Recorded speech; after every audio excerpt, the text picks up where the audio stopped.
Welcome to ఐదం TV. ఎంపీగా పోటీ చేస్తున్నటువంటి సుధీర్ కుమార్ గారితో మనం ఉన్నాం. వారిని అడిగి కొన్ని విషయాలు తెలుసుకుందాం. సార్ చెప్పండి, ప్రజలు మిమ్మల్ని ఎందుకు నమ్మాలి? బీఆర్ఎస్ తరఫు నుంచి ఇప్పుడు కాంగ్రెస్లోకి మారినటువంటి కడియం కావ్య గారు కూడా పోటీ చేస్తున్నారు. మిమ్మల్ని ప్రజలు ఎందుకు నమ్మాలని మీరు అనుకుంటున్నారు? మొదటగా ఐదం ప్రేక్షకులందరికీ కూడా నా హృదయపూర్వక నమస్కారాలు. తర్వాత ఈరోజు కడియం కావ్య బీఆర్ఎస్ పార్టీకి వెళ్ళిపోయింది, ఆరూరు రమేష్ కూడా బీఆర్ఎస్ పార్టీలో పోయింది. అంటే వాళ్ళిద్దరూ ద్రోహం చేసిపోయిననేటువంటి మాట స్పష్టంగా ప్రజలకు తెలిసిపోయింది. కాబట్టి క్యాండిడేచర్గా బీఆర్ఎస్ పార్టీ టికెట్ ఒక ఉద్యమ కార్యకర్తకి ఇచ్చింది. ఇవాళ కార్యకర్తలు అందరూ కూడా ఉత్సాహంగా ఉన్నారు. ఇవాళ అదేవిధంగా ప్రజలు కూడా ఉత్సాహంగా ఉన్నారు. ఎందుకంటే ఈ ప్రభుత్వం, రాష్ట్ర ప్రభుత్వం గతంలో ఎట్లుండే ఇప్పుడు ఎట్లుండే చూసుకుని 3 నెలల లోపటే తేడా విధ్వంసం జరిగిపోయింది ఇక్కడ. కాబట్టి ప్రత్యేకంగా ఓట్లు నాకే వేస్తారనేది ఉన్నది. కేంద్ర ప్రభుత్వం కూడా ఫెయిల్ అయింది. కేంద్రంలో ఉండేటువంటి బీజేపీ ప్రభుత్వం కూడా జీఎస్టీ పెట్టింది, నిత్యావసర వస్తువుల ధరలు పెరిగినాయి. తర్వాత పోతే పన్నులు ఎక్కువ పేద ప్రజలు కట్టేదాకా 66% పన్నులు పేద ప్రజలు కడతా ఉన్నారు. తర్వాత అభివృద్ధి సూచీలో కూడా అభివృద్ధి లేదు, రూపాయి మారక విలువ కూడా పడిపోయింది. కాబట్టి మోడీ మీ యొక్క చరిష్మాకు మస్క బారిపోయింది. అసలు మోడీ 2 సార్లు ప్రధానమంత్రిగా చేసుకున్నాము, పాపం చేసుకున్నాము అనేటువంటి భావం భారతీయ ప్రజలలో కూడా వచ్చేసింది. కాబట్టి ఇప్పుడు నాకే ఓటేస్తారు. 10 ఏళ్ల పరిపాలన చూసే కాంగ్రెస్ ప్రభుత్వాన్ని ఎన్నుకోవడం జరిగింది కదా, మరి మళ్ళీ బీఆర్ఎస్నే ఎందుకు నమ్ముతున్నారు ప్రజలని అనుకుంటున్నారు?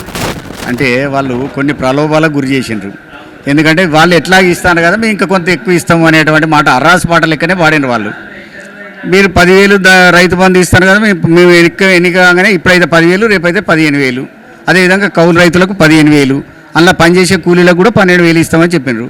ఏది లేదు.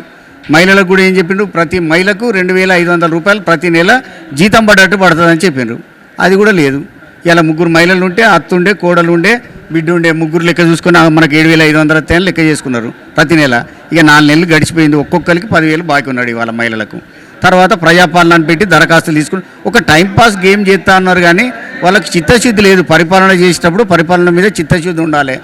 ఎంతసేపు పోయిన ప్రభుత్వాన్ని తిట్టుడు. మరి ఇప్పుడైతే ఒట్లు పెట్టుకునేదాకా వచ్చింది. కాబట్టి ఒట్లు ఎప్పుడు పెట్టుకుంటారంటే నమ్మకం పోయిన తర్వాత ఒట్లు పెట్టుకుంటారు. ఆ నమ్మకం ప్రజల నుంచి కోల్పోయింది. కాబట్టి ఈ ప్రభుత్వం మీద విరక్తి చెందిరు, కేంద్ర ప్రభుత్వం మీద కూడా విరక్తి చెందిరు. కాబట్టి తప్పకుండా నాకే ఓటేస్తారు. అదేవిధంగా ఇక్కడ కడియం కావ్య అనేట ఆమె డమ్మీ క్యాండిడేట్. కడియం కావ్యకు సభ్యత్వం ఆ పార్టీ లేదు, ఈ పార్టీ లేదు. అసలు ఆమె క్యాండిడేటే కాదు. కడియం శ్రీహరి యొక్క బిడ్డ అనే దాని మీదకి వెళ్ళి ఆమె క్యాండిడేట్ వస్తాయి. కానీ కడియం శ్రీహరి గారికి నీతి, నిజాయితీ, నిబద్ధత కనుక ఉన్నట్లయితే ఆయన ఫస్ట్ బీఆర్ఎస్ పార్టీతోటి గెలిచినటువంటి ఎమ్మెల్యే పదవికి రాజీనామా చేయాలి. అది నీతివంతుడు చేసేటువంటి పని. ఆయన నీతి లేదు కాబట్టి, నిజాయితీ కూడా లేదు, నిబద్ధత కూడా లేదు కాబట్టి ఆయన రాజీనామా చేస్తలేడు. రాజీనామా చేయకపోయినా దాని సంగతి ఏందో ప్రభుత్వం చూసుకుంటుంది, కోర్టులు చూసుకుంటాయి, దాని జరుగుతుంది, జరిగే శాస్తి జరుగుతుంది. కానీ ప్రజలు కూడా ఇవాళ తీర్పు చెప్పడానికి ఒక ఆలోచన ఉన్నది. ప్రజలు కూడా ఆలోచన చేస్తూ ఉన్నారు. ఆరూరు రమేష్ ఆయన శిష్యుడు, కడియం కావ్య కడియం శ్రీహరి గారి బిడ్డ. 2 పాములు కూడా ఒకే పుట్టలకెళ్ళి బయటికి వెళ్ళినాయి. ఆ పాములను ధ్వంసం చేయడం కోసం ప్రజలు రెడీ ఉన్నారు. అది మే 13 నాడు ధ్వంసం చేస్తారు. దాన్ని లోపటున్న పుట్టలు ఉన్నటువంటి ముసలిపాము కూడా దాని పరిస్థితి కూడా ఘోరంగా తయారవుతుంది. ప్రజలకు కానివ్వండి, విద్యార్థులకు కానివ్వండి, రైతులకు కానివ్వండి, ఏ హామీలతో మీరు ముందుకెళ్తున్నారు? హామీలు కాదు, అసలు హామీలు ధ్వంసమైనవి. ధ్వంసమైన హామీలల్లో ఉద్యోగస్తులు, నిరుద్యోగులకు ఇచ్చిన ఉద్యోగాలు 2 లక్షలకు పైన ఉద్యోగాలు ఇచ్చింది బీఆర్ఎస్ ప్రభుత్వమే కదా. మొన్న 30,000 ఉద్యోగాలకు కూడా టెస్టులు పెట్టి, నోటిఫికేషన్ జారీ చేసి, టెస్టులు పెట్టి, రిక్రూట్మెంట్ చేసి అన్నీ అయిపోయినాక నియామక పత్రాలు ఇవ్వడానికి కోసం ఎల్బీ స్టేడియంకి పోయి ఒక ముఖ్యమంత్రి ఇవ్వడం అనేది అది హాస్యాస్పదమైనటువంటి విషయం. అంటే నేనేదో చేస్తానని చూపెట్టడం కోసం చేసిన పని తప్ప నిజంగా చిత్తశుద్ధి ఉంటే చేయాలి, పని చేయడానికి ముఖ్యమంత్రికి లేదు. ఏమైనా ఆయనకు ఎక్కడి నుంచి ఇన్స్ట్రక్షన్స్ వస్తే తెలియదు. కానీ ఈ తెలంగాణ రాష్ట్రం రావద్దని కోరుకున్న వాళ్ళందరూ ఒకటైనరు.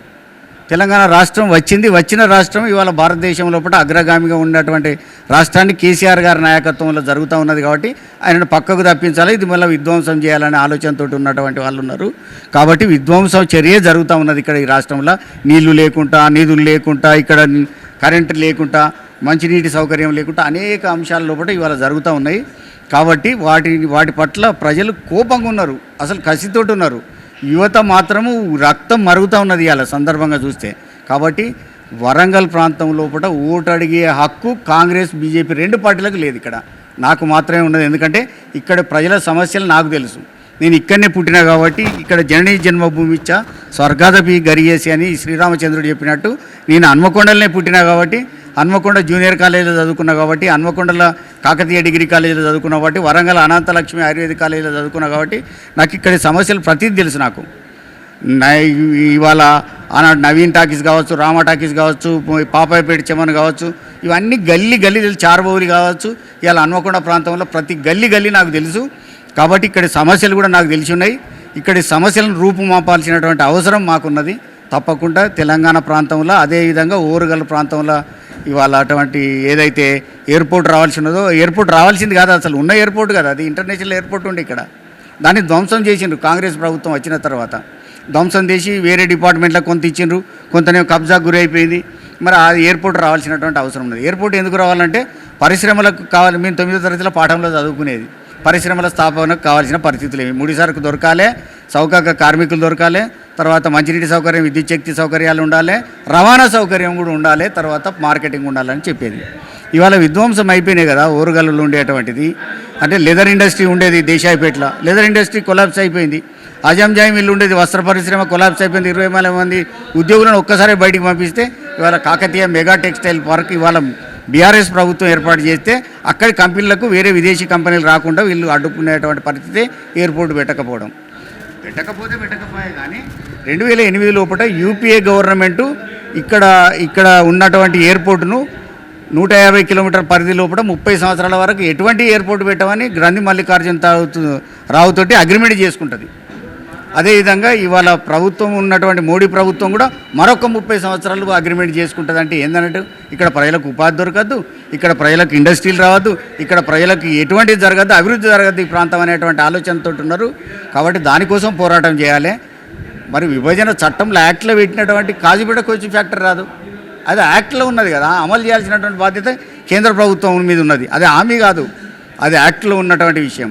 అదేవిధంగా బయ్యారం ఉక్కు కర్మాగారం రావాల్సినటువంటి అవసరం ఉన్నాయి. ఇవన్నిటిని కాలయాపన చేసుకుంటా ఇవాళ తీసుకుపోతున్నటువంటి కేంద్ర రాష్ట్ర ప్రభుత్వాలకు బుద్ధి చెప్పే దిశలో కూడా కార్యకర్తలు ఉన్నారు, ప్రజలు ఉన్నారు, మహిళలు ఉన్నారు, తర్వాత నిరుద్యోగులు ఉన్నారు, విద్యార్థులు ఉన్నారు, అందరు ఉన్నారు, రైతాంగం కూడా ఉన్నది. కాబట్టి తప్పకుండా విజయం బీఆర్ఎస్ వైపే ఉంటుంది. కేవలం ఎలక్షన్స్ మూమెంట్లోనే వినిపించే మాట వరంగల్కి విమానాశ్రయం. ఇప్పుడు మీరు మాట్లాడిన మాటల్లోనే ఖచ్చితంగా మిమ్మల్ని ఎంపీగా గెలిపించినట్లయితే ఆ పని జరిగే అవకాశాలు ఉన్నాయా?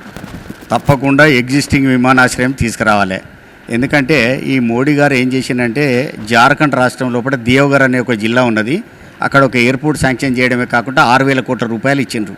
ఇచ్చినప్పుడు అక్కడ కొత్త ఎయిర్పోర్టు, కానీ అక్కడ పట్టణ జనాభా కేవలం 2 లక్షలు మాత్రమే, ఆ జిల్లా మొత్తం జనాభా 16 లక్షలు మాత్రమే. కానీ వాళ్ళ పట్టణ జనాభా జీడబ్ల్యూఎంసీ పరిధి లోపల 10 లక్షలకు పైన ఉన్నారు. ఉమ్మడి జిల్లాలో ఉన్నటువంటి యొక్క జనాభా ప్రాతిపదిక చూస్తుంటే 50 లక్షలు ఉన్నారు. అక్కడ ఎయిర్పోర్ట్ పెట్టాల్సినటువంటి అవసరం ఉన్నది కదా. ఇక్కడ ఎయిర్పోర్ట్ ఎందుకు పెట్టాలంటే ఇక్కడ ఉపాధి దొరకాలి, ఐటీ కంపెనీలు రావాలి, ఇక్కడ ఉండే విద్యార్థులకు ఉపాధి దొరకాలి, ఇక్కడ ఉండేటువంటి పరిశ్రమలకు ఉపాధి దొరకాలి. ఎందుకంటే ఏనుమల మార్కెట్ ఆసియా ఖండంలో అతిపెద్ద మార్కెట్, అక్కడ నుంచి ఫుడ్ గ్రెయిన్స్ ఎక్స్పోర్ట్ కావాల్సినటువంటి అవసరం ఉన్నది. అదే కాకుండా ఇవాళ ఈ దర్రీస్ ఉండే, అంటే చేనేత కార్మికులు దర్రీస్ ఉండే, దానికి మార్కెటింగ్ అవసరం, ఇంటర్నేషనల్ మార్కెటింగ్ అవసరం. కానీ చేనేత కార్మికులు చేసినటువంటి వస్త్రాలకు కూడా జిఎస్టీ పెట్టినటువంటి ప్రభుత్వం అంటే మూలిగే నక్క మీద తాటి పండేసినట్టు. కాబట్టి అటువంటి కార్యక్రమాలకు శ్రీకారం చుట్టినటువంటి ఈ కేంద్ర రాష్ట్ర ప్రభుత్వాలకు తగిన రీతిలో బుద్ధి చెప్పాలి.